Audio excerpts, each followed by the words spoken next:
Good morning, everyone, and welcome to Where's the Funding, hosted by the Fiber Broadband Association and sponsored by Broadband.money.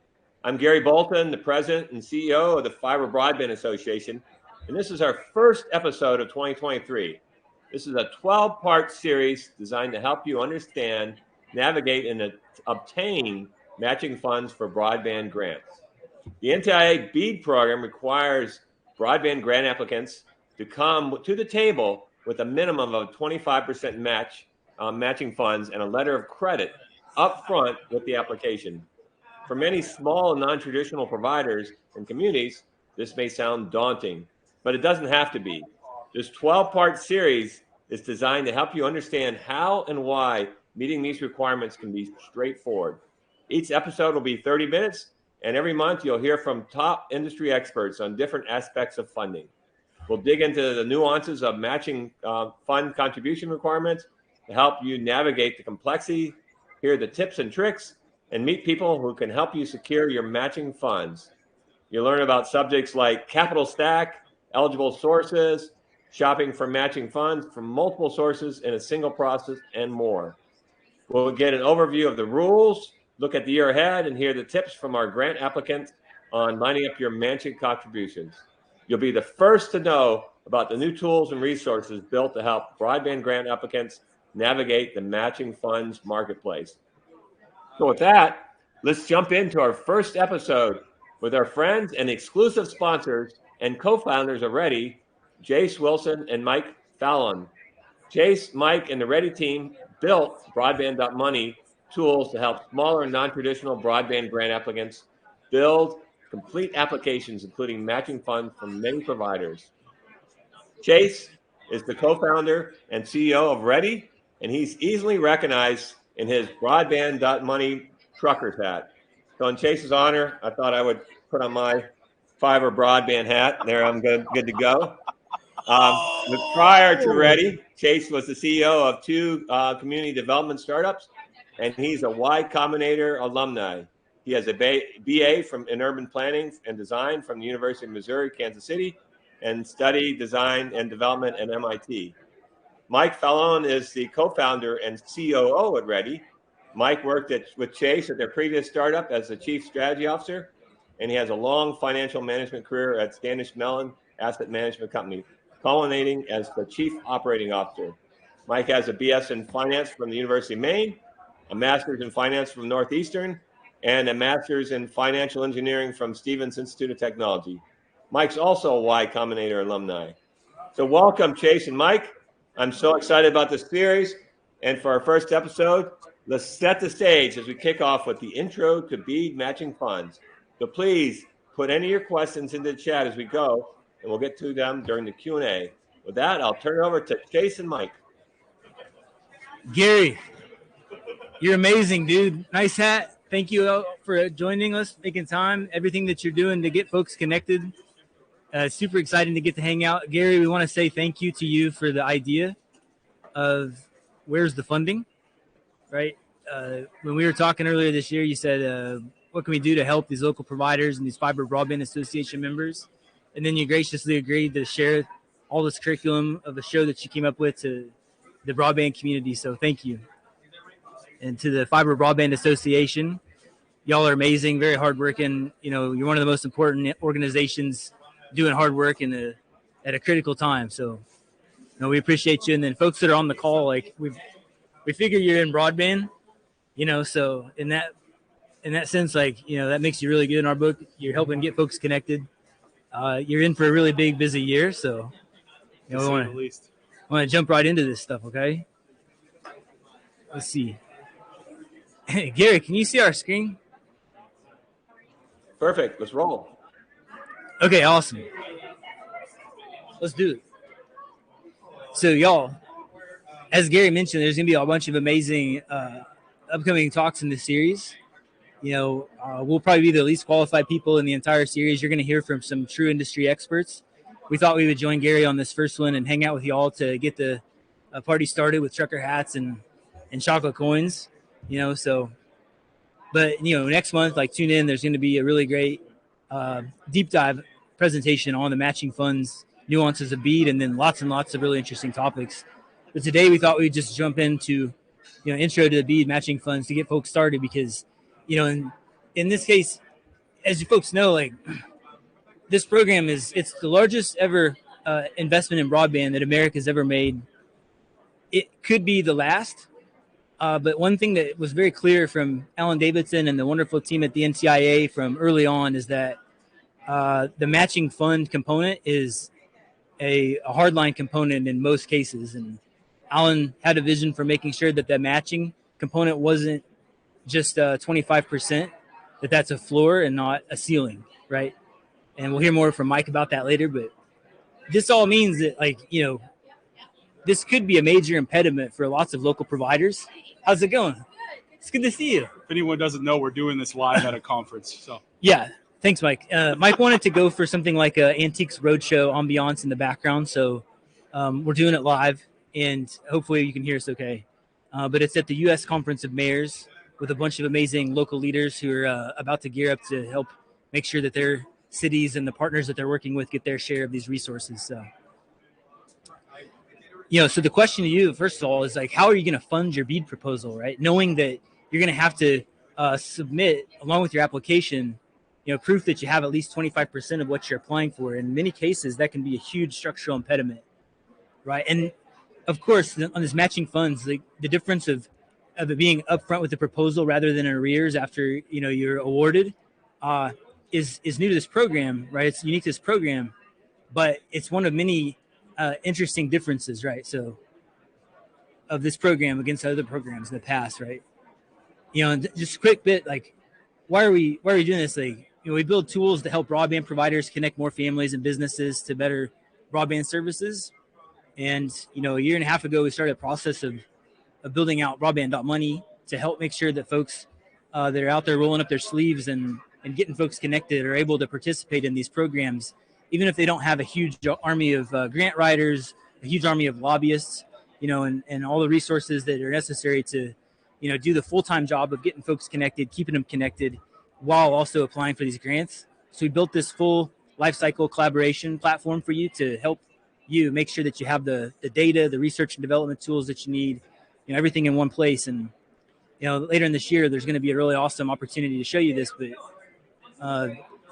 for folks that are interested in matching funds, there's going to be a matching funds marketplace that goes live. And if you go into Broadband.money, you can schedule a demo. You can, go see it in action. There's all kinds of amazing stuff, right? That's going to help you to make sure that you have the research and background and context that you're going to need in order to, make your case to funders, whether or not you go through the matching funds marketplace or you go and have individual conversations on your own. You're going to need the letter of credit. You're going to need, and Mike's going to go through a bunch of different potential sources. You're going to have a ton of fun. So, but, one quick thing that we wanted to share before we get into the mechanics of BEAD is that the matching funds component, in many of your cases, it's going to be the hardest part of your grant journey, right? And the grant journey is no easy task, as you know. For folks that have already done this before, it's an extraordinary amount of work. But in this case, the unique and steep requirements of BEAD in particular, to have matching funds up front, to, have that proof and everything, it's viewed by some as like an unfair policy. But our point to you is that it is what you make of it, right? And while that's true that it could be viewed as an unfair policy in some senses, we also ask that you view it as a clear signal, right? That your project and proposal is validated by folks that are willing to stake, up their reputation, their assets, and get in partnership with you to make sure it gets done, right? So, and you can say, yeah, it's a local barrier, and that could be true. Our job here at Ready and at Broadband.money is to make sure that local providers, small providers, innovative providers have the tools and resources that they need for going after these things. We ask that they don't think of it as a barrier. We ask that we think of it as an opportunity to align incentives with folks that can help them to grow their network and to get more done, right? So when you get your matching funds, you get it from the right folks, and you have these new partners, the right partners. If you get the right partners, they're going to help you go to grow your network, get things done, right? Be in the excuse removal business for you, as as one of our friends from Carlisle Infrastructure used to tell us, hey, and finally it's like, yeah, it could be a political tool in some of your states. And again, some of this is going to get down to your state and what they end up doing with it above and beyond the BEAD NOFO. It could be viewed as a political tool, right? And that's fair and valid in some of your states. But we ask that you just consider that it's also a really interesting market approach, right? That it is a really interesting expression of capitalism, and that it's really interesting to see this component of a program that could otherwise say, we're just going to like throw all the money into, say, municipal networks, which if you're building municipal networks, awesome. You have a bunch of tools at your disposal. If you're doing partnerships with munis, if you're doing anything like that, like you have a bunch of really awesome options. But we ask that it's in your mind, like it's what you make of it, okay? So I'm going to shut up, but it was really good to talk to y'all. We hope you're excited about this series. We invite you in the comments and afterwards in the follow-up on the event page, like, drop any suggestions, ways that we can improve, like anybody specific that you want to see. We're working to finalize all of the guest speaker schedules, right? These folks, as you can imagine, are fairly busy folks. So, some of those dates might shuffle just a little bit, but, we really want to hear your feedback too. So if you got anything, let us know. All right. Okay, cool. Mike Fallon. Falloon it is. Falloon. Don't let the matching funds knock you out, right? Don't be like the bull here, which, by the way, is not me, the bald head and the goatee, knock you out of the process. Get started. Get started now. You've got to start lining up those capital resources. You've got to know where you're planning to go, despite the state still coming up with their 5-year programs. And really, Jace has said this, can't emphasize it enough. Unlike RDOF, unlike CAF2, where you could line up those capital resources on the back end, specifically the letter of credit, which is going to require you to raise equity capital or potentially more debt capital. All the friction with the BEAD program is front-loaded as opposed to back-loaded. So you've got to identify those sources of matching funds up front. You've got to get the letter of credit when you put in your application. You've got to get an engineer to sign off on your network design when you submit the grant, not afterwards. You're not awarded the grant and then you're able to do this. It all has to be done up front prior to submission. And here's a term that you're going to hear ad nauseum for those of you who may not be familiar. The word capital stack. What is it? Well, generically speaking, it's just the capital resources you're bringing to bear in order to finance your balance sheet or the project itself. And here's just an illustration of a very general capital stack. 50% of the project, let's say, is going to be a grant, 25% is a loan, and I'm bringing in 25% in equity from outside sources. Those can be friends and family. I don't know if they're going to be able to come up with that level, or angel investors or private equity firms, potentially even venture capital you may see in this space. Who knows what it's going to look like in 3 to 6 months. But with that said, there are a multitude of financing tools at your disposal. Obviously, we mentioned private equity. There's also private credit, bank loans, of course. But there's this thing called project finance, which we can get into. And an important gotcha that we'll go over here momentarily are working capital loans that are going to be essential in the build out of your networks. You can use other grants, specifically grants that were part of the coronavirus programs, CARES Act, ARPA funding. Those are eligible. You can also use Reconnect loans as a potential match, and sort of a hidden tool that you're going to hear about midway through this program are municipal bonds. And if you're interested in public-private partnerships, that may be a financing tool that you're able to leverage. So some questions to ask yourself. We talked about raising equity. And we know a number of smaller operators tend to be owned mainly by their founder or a couple founders.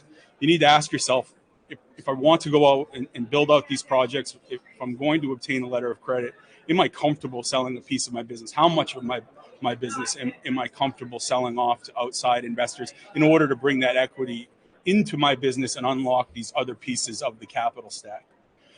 Other pieces of the capital stack, how much debt can my business service? Now and in the future, when this network is built out, what can I actually service?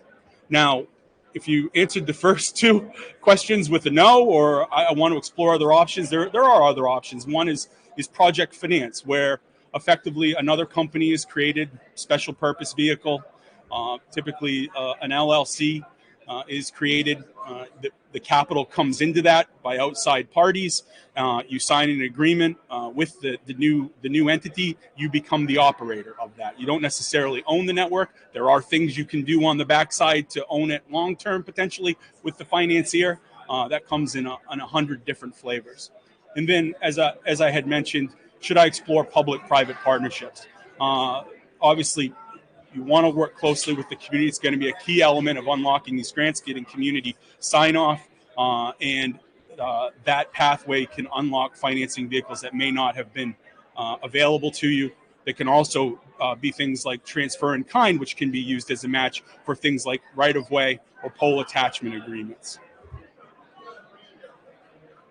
So Jace had alluded to this, and I can't emphasize this enough. 25% match is the floor.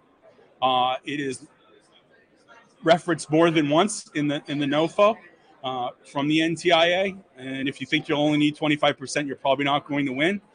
They outline a specific example in the NOFO where if two projects are identical, the one asking for the least amount of subsidy is going to be chosen because they're trying to maximize those government dollars to go further. And they really want to see private capital come in a big way. Here's an important one. Again, unlike RDOF, unlike CAF2, states are encouraged, and we'll know more as the state-specific programs come out in the middle of this year. States are encouraged to release the funds once milestones are achieved. You're not going to receive this grant funding up front. You're going to receive it on a schedule of milestones that you'll need to unlock as the operator. Which means you're going to need working capital to pull off these projects. You're going to have detailed planning around your capital needs and your project management. Again, we've said it more than once. The letter of credit is going to be required up front. It needs to come from a U.S. Banking institution, and it's modeled very closely to what you saw in RDOF. It needs to cover 25% of that award, and typically what we've seen in working with some RDOF winners is the bank is typically looking for cash on the balance sheet, equity equal to that letter of credit. So that's why it's incumbent on you to start this process with banks now. You're going to go through an underwriting process with a bank. Also important, we do see a lot of new ISPs coming online. The NTIA has thought this through after learning from RDOF, where some new ISPs who didn't necessarily have the operating history had received some grant funding. You must submit your previous year audited financials, and if you don't have them, you'll need to get them. And you must have at least 2 consecutive years of operational history as a telco or an electric utility before you'll be grant eligible. Hey, yo, you got this. It's probably daunting. It sucks, right? But it's like the vegetables, you do this right and it's going to actually strengthen your project. So keep that mindset, keep that hope. Like, let us know how we can help, but the main thing that we want to leave with is like, get ready. Right, it's time. Even if you're waiting on your states, the wait and see attitude is going to fail you. Okay, you need to be researching things like where you're going to want to grow, right?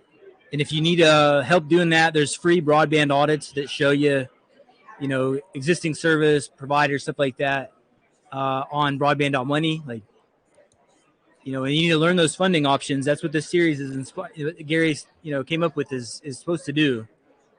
Right, but we want to leave with something like, you're in the community, like make sure to check out some of the other events that are coming up. There's all these great Ask Me Anythings with experts, right? We have several of the state broadband directors coming on over the year. Upcoming, we have Jade from Kansas. We have Ernie from Indiana. We have Dr. Tamara Holmes from Virginia. Like, these are some of the coolest state directors, and there's gonna be plenty more. And we got folks like Catherine DeWitt from Pew. She's like the Pied Piper of broadband directors. Like, she's extremely, depth of knowledge is great. Like, This Friday we have Ernesto Falcon from the Electronic Frontier Foundation. Extremely lively. He's gonna be talking about California and his work at EFF. And then there's a bunch of other resources there. Just want to give a shout out to that. Okay, you're not alone. Okay, there's a community, the broadband community, and that matching funds marketplace is going to save you a ton of time. You'll be able to do, from a single application, talk to dozens and dozens of different prospective investors, sharing what you want to share when you want to share it, being on the same page with your collaborators. All that stuff's great, but none of it matters if you're not willing to get going now. So that's what we want to say. But yeah, back to you, Gary. And thank you again, everybody that's joined, for making time, and Gary for coming up with this wonderful series and all you're doing. Well, Chase, Mike, let's get into some Q&A. Tons of questions. So first of all, you guys are going to be able to provide a copy of these slides for our audience, right? Absolutely, yeah. And how will they find that slides? Google? Send them out? Or? I don't know. Well, I don't know, folks. We're going to drop them into the event series so that folks can see it on the page. All the registrants. All right, so let's do that. Let's the first question. So one of the questions that comes up often is when not can you use other government funding, state, local, federal, for matching requirements? The answer always seems to be it depends. Is there a interpretation of various states and federal programs on the rules that really is there a rule of thumb? Is there some case by case every time that you can be able to determine when I can use a certain state, local, or federal program to use my matching funds? So the NOFO was pretty clear around the types of other federal programs you can use for a match. It was explicit that you can't use any grant funding from the Universal Service Fund. That would include RDOF or CAF2. It does allow for grants from regional commissions like the Northern Border Regional Commission or the Appalachian Regional Commission. I'm not sure I got that perfectly right. And certainly the CARES Act and ARPA are things you can match. And I do believe you can also match the Treasury program, which was part of the ARPA funding. So you can blend those two grant programs as a match. So what's the runway? So right now we're looking at each state has all 56 states and territories are going to have a program, and none of these have announced what those programs are yet, right? So we're a little bit guessing based on the NOFO. But ARPA has been out for a long time. That coronavirus capital projects fund's been out for a long time. The all the others. What's the runway? I mean, won't those be allocated by the time that these programs issue and you put in your applications? Well, think about it as if you plan the right way, if you're coming off of an existing network where you use that funding and you want to expand that, I could see a use case or you can make an argument where the total project cost is X, and I've already put this much in of private capital as well as federal monies towards that project. So there will be some level of creativity. Now, the ARPA funding, as you're aware, didn't necessarily go through the state broadband offices. Some states it did, some states it didn't. It was either at the county or the local level where it was deployed. And there needs to be a reconciliation of where the money's actually been spent before we get into allocating any more or any of the BEAD capital. So, Mike, given that you don't get the funding until after the milestones have been achieved, that's going to put a lot of pressure on anybody's cash flow. So how should operators think about this and be able to be prepared to be able to cover all that? You've really got to have a great relationship with your banking partner. And if special guest there. So I've been fortunate enough, not in broadband, but with other federal grants, where the letter of credit was written by a local banking institution. They also provided the working capital loans, which tend to be anywhere from 1 to 2 year type revolver instruments, where they know you're getting these grants. we're going to extend this money out to 12 months. They also are going to want to know your construction timelines and milestones, and be closely coordinated on when they're releasing that money to you. And then when you submit the receipts to the broadband office and you receive the money back, you'll pay off those working capital loans. So can I add to that, Gary? What's that?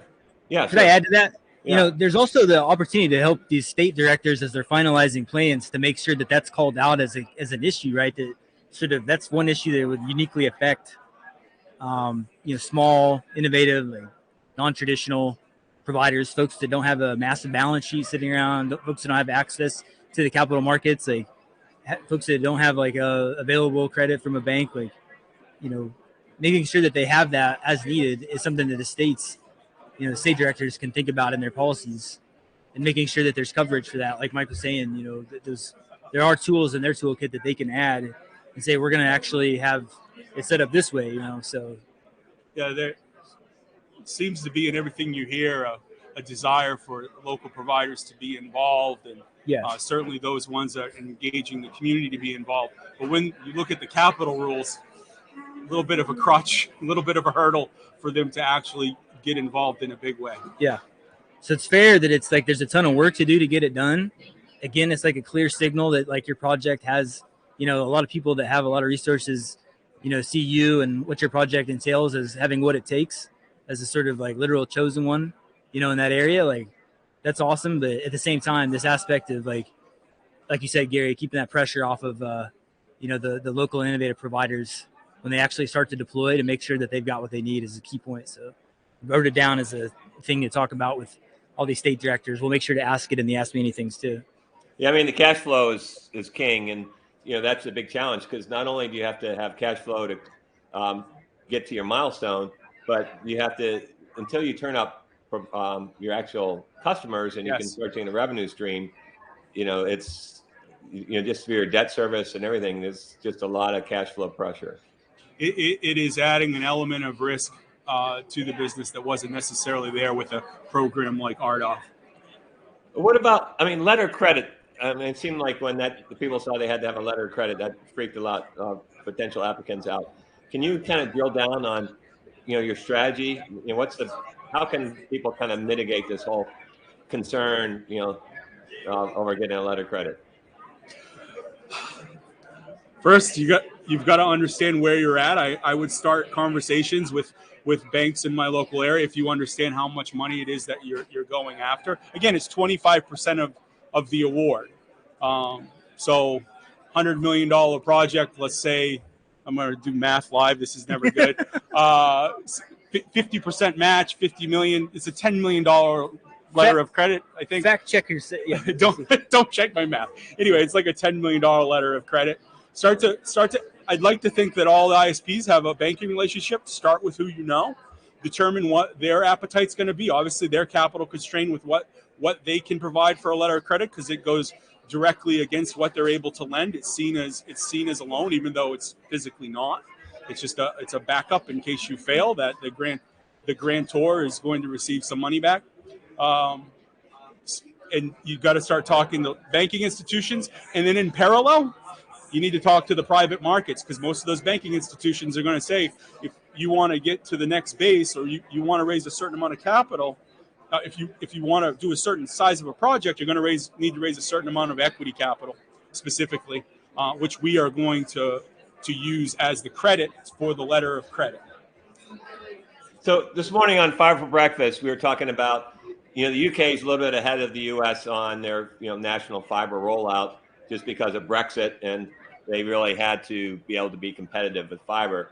And so where they're seeing now is a lot of industry consolidation. You have all these providers, and at some point for scale, you start to see some consolidation of providers. So, we have 1,200 fiber providers today. I could see at some point we'll start getting into, as we build out all this BEAD money and, depending if that's new providers and so forth, how much should, when people are thinking about their capital stacks, building their capital stacks, how much do they think about the implications of a future consolidation, a future merger? I think quite a bit. I think you saw it Great question. with telcos. You saw it in cable. You're going to have, with the way these grants will probably be split up, it's going to be more of a federated approach, which is going to lead to a scale player coming in and combining entities for economic reasons. So I think it's going to play a major part 5, 10, 15 years down the road in the fiber industry. It's a awesome question, Gary. Like, it gets back to, like, what do you want out of this? You know, it includes your vision. Like, what's your long-term strategy, right? If you're out there pulling fiber and getting the job done, right, and you've got maybe sometime you want to go 5, 10, 15 years from now and do something else, like, you know, it's important that you do think about this up front, like who's providing that matching funds and how's that structured, because you're absolutely right. It could help to, you know, determine the answers and like the range of possibilities that you have at that stage. So I wrote that down as something that we're going to put into the, you know, upcoming shows too. I know we're out of time, and I'm going to leave with this cheesy little thing on that question, which is, look, for those smaller providers, fiber providers, ISPs, who are still founder-owned, majority-owned, it's inherently personal. They need to ask themselves what they want and where they want to be in that time horizon. So, hey, well, last question: how should people think about broadband money? I know it's a tool that you guys have developed, and I kind of think of it like TurboTax for grant and things like that. But how should people think about that tool and how they should use it? I just wrote down TurboTax for broadband grants, Gary, because that's a great framing. Real quick, 30-second version. It's a toolkit that's supposed to be an A to Z, right? Right now, you're in the phase of research and development, right? Your proposals are not being submitted anytime right now. You need to be able to understand where you want to go, right? So you need all that data at your fingertips. You need to be able to consume like lots and lots of disparate data sets in a single place without having to, you know, hire a team of folks to build out that stuff for you. You know, so that's there. Everything that you need to answer questions in a great way, right? Like all those tools. But then when it comes time to apply, it's also an application system where you can invite your collaborators, right? Including folks that you're going to be aligned with on your matching funds, right? Other stakeholders, vendors, right? Folks that are going to get involved with your, like, the high level design that you got to submit, right? Like, so it's a platform, you know, for all those stages. And once those things are submitted and you win, right, you have then the fortune of having 10 years worth of reporting requirement, right? And so it's the Z of it is like following that last report, right, and making it really dead simple to make sure that you're compliant at every level, right, from NTIA to your state and your local stakeholders. So it's a one-stop shop, but I think TurboTax for broadband grants is even better. So thanks, Gary. Well, Chase and Mike, hey, we really appreciate everything you guys are doing at Ready and your work at Broadband.money, and, you know, and for being one of our partners on this very important broadband funding series. Yeah. Please say hi to all the country's mayors for us while you're sitting there in the mayor's conference. And, hey, mayors from the fiber community. I want to thank everyone for joining us today and look back to getting back together next month on February 15th. We're going to be discussing a BEAD matching fund deep dive. You're not going to want to miss that. So we'll see you guys again in February. Thank you. Night. Bye. See y'all. Oh, new questions coming in. 1 second. There we go. See y'all.